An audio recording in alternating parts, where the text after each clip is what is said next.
Yeah, okay, we're recording.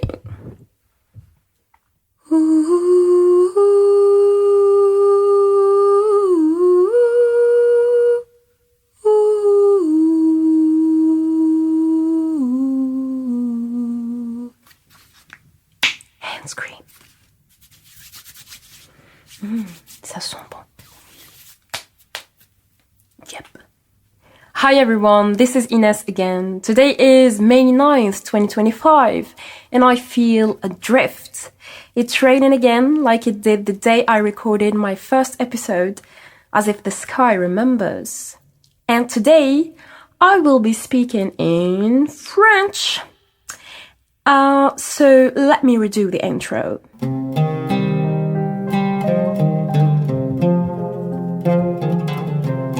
Bonjour à tous, c'est Inès. Aujourd'hui, on est le 9 mai 2025 et je me sens un peu suspendue dans mes songes. Alors, j'ai envie de revenir à un souvenir précieux. Voici mon histoire avec le cinéma. Je me rappelle que quand j'avais 7-8 ans, j'adorais le cinéma. À cette époque, on vivait avec ma grand-mère dans la maison de mes grands-parents. Notre balcon étroit, qui alors me paraissait si spacieux, donnait sur la vidéothèque de Mounir. Une tanière aux allures épiques dans un petit village presque désert. Les couleurs pastel de la devanture étaient très attirantes et bien tenues. L'auvent était en verre pistache et chaque matin, Mounir l'ouvrait avec une adresse telle qu'il en faisait une entrée théâtrale. Les pieds escaladant les sculptures de la balustrade en béton, je le regardais faire avec fascination. À l'intérieur, tous les murs, le plafond, les étagères, les portes, les coins, le comptoir, tout était vêtu d'un caractère cinématographique. Il avait la vertu, Mounir. Il avait l'image, il avait le son, mais pas l'Oscar. Et peu le reconnaissaient. Le plafond était très haut, et pour arriver à atteindre certaines cassettes, il fallait utiliser une échelle coulissante sur le long des murs. Ces derniers servaient tous d'étagères déjà. J'ai toujours voulu monter là-haut, et j'ai toujours envié ces cassettes placées au plus haut de l'échelle. J'ai toujours envié Mounir également, car il devait avoir vu tous les films de tous les temps. Quand j'entrais dans la vidéothèque, toute petite que j'étais, ma tête était rarement baissée. Je pivotais autour de moi-même, les yeux éblouis, le cou élancé vers le ciel, vers toutes les beautés et tous les trésors qui existaient là-bas. Ces trésors devant lesquels ma mémoire se prosterne et mes mots succombent. Mounir séparait les pièces de sa vidéothèque par des rideaux de perles en bois et en cristal. Et à chaque fois qu'on passait dessous, ça produisait des mélodies féeriques qui annonçaient l'entrée dans un monde différent. Un monde non existant mais bien vivant. Dans ce monde, je me trouvais et me reconnaissais tellement. Et pourtant, il fallait laisser sa pièce d'identité à chaque fois qu'on louait la cassette d'un film, d'une pièce de théâtre ou même d'un dessin animé. Naturellement, moi je n'avais pas de pièce d'identité. Et les fois où j'ai pu visiter la vidéothèque en étant seule étaient rarissimes. Avec les adultes, je pouvais mieux regarder tout ce qui s'y trouvait, car on ne fait jamais confiance aux enfants. Et surtout ceux qui regardent des films dépassant leur âge. Les adultes légitimaient bien mes rêves et ma présence dans la vidéothèque. Et pourtant, je rêvais de leur disparition. Je rêvais même de la disparition de Mounir, le gars blond et chauve, au visage ovale et aux traits impénétrables. Il m'arrivait de le regarder sonder dans ses pensées, en enregistrant le prêt d'un film sur un gros registre. Et au fond de moi, je me demandais, à quoi pensait-il ? J'étais curieuse de savoir comment devait-on réfléchir pour avoir son cran et risquer d'ouvrir une vidéothèque dans un village fantôme. Comme je disais, je n'avais pas de pièce d'identité. Alors pour bien regarder tous les films dont j'avais envie, je devais attendre l'arrivée de mon cousin, Emir. On utilisait sa carte d'identité, verte et très usée. On dirait qu'elle avait bien servi. Une identité pour un film, une identité pour un rêve, un ticket pour l'utopie.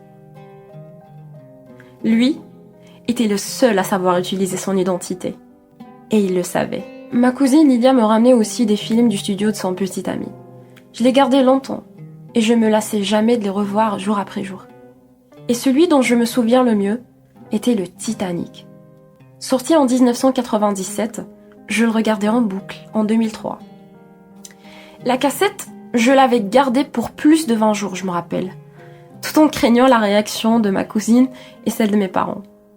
Mais les frissons que me procuraient les images et la musique dépassaient tout cela. À vrai dire, ils dépassaient même ceux de Rose sur le parapet du vaisseau. Lilia avait dans sa chambre un immense poster de Jack et Rose, fixé en mur juste au-dessus de son lit. Je le regardais longuement quand je partais chez eux. J'adorais être chez eux.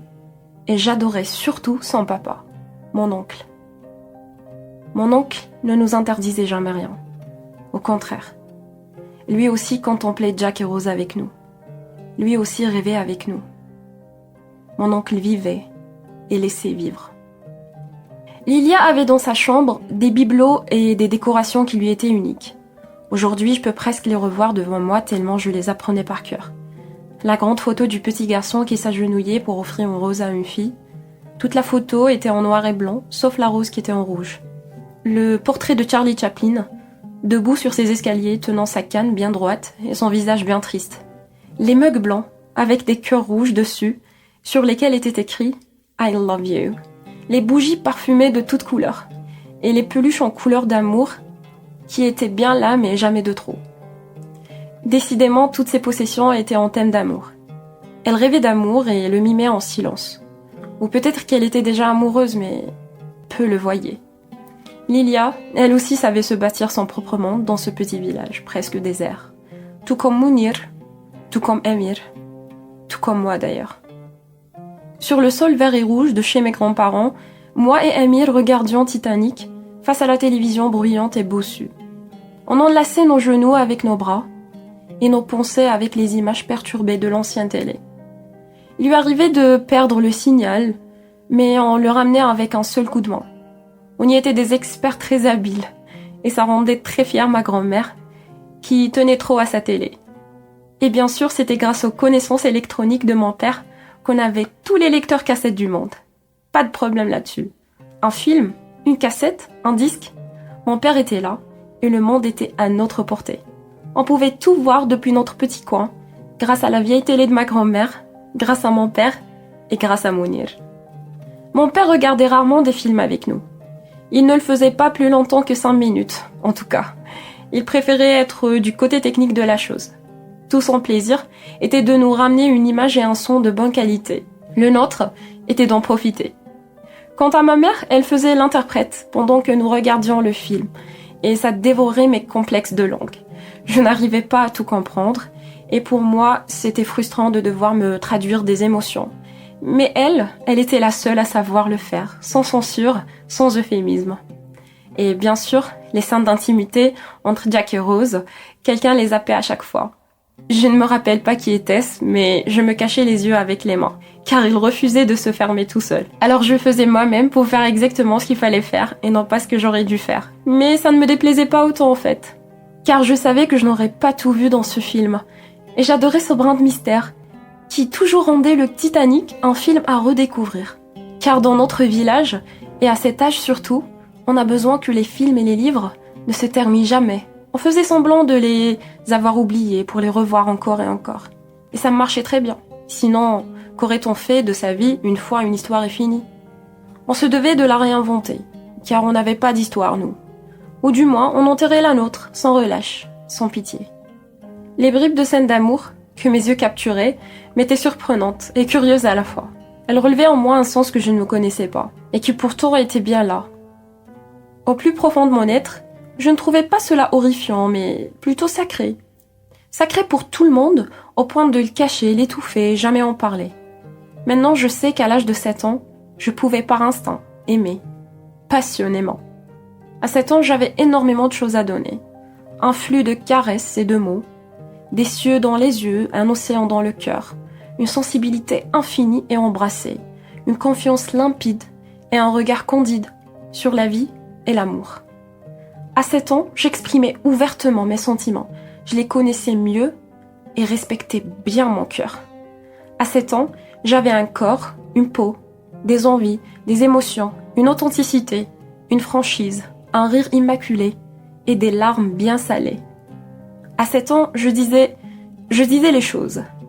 Peut-être avec emphase, peut-être avec puérilité, mais je les disais. Je les laissais sortir, s'envoler loin de moi, dans une capsule spatiale, faire le tour des cœurs et des étoiles pour se faire une histoire et une géographie. Mais ce n'était pas le cas de Emir, ni celui de Lilia, ni celui de mon père, ni Mounir non plus. Ce n'était pas le cas des adultes. Eux, ils gardaient tout pour eux. C'était comme s'ils avaient tous leurs petits secrets qu'ils ne révélaient à personne.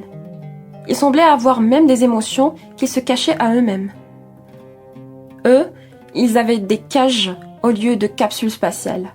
Et ça devenait trop lourd avec les années pour chacun d'eux. Je les voyais se faner, s'étioler petit à petit. Et aujourd'hui, 20 ans après, je me rappelle ces émotions, ces moments, ces endroits, ces personnes, en regrettant tellement de choses. Je regrette à haute voix ce que eux ont refoulé tout bas. Aujourd'hui, je regrette la vidéothèque désaffectée qui sert aujourd'hui de tombe pour tellement d'histoires et d'émotions. Je regrette le métier disparu de Mounir et l'adresse de ses mains sous l'auvent et sur le registre de prêt. Je regrette le cœur de mon oncle qui a lâché il y a quelques mois à force de tout garder pour lui. Je regrette Emir dans son exil il y a déjà 7 ans. Son identité ne lui a pas permis grand-chose apparemment. Il est parti un soir sans dire au revoir, sans dire un mot. Je regrette la beauté flamboyante de Lilia. Je regrette sa capacité d'aimer, son affirmation et ses bibelots effrités par le temps. Je regrette l'étincelle dans les yeux de ma mère en traduisant pour moi, car c'est moi qui lui traduis les choses maintenant. Je regrette les passions multiples de mon père enterrées au fond de lui. Il ne les déterrera plus jamais et redoute de nous voir animés par les mêmes élans. Merci de m'avoir écouté et merci à ce texte d'avoir retrouvé sa voix aujourd'hui. Je vous laisse avec le beau monde que vous a révélé cette histoire. Et je vous dis à bientôt pour le prochain épisode. Attendez-vous à de belles surprises. And here's to the space between. Don't forget to subscribe.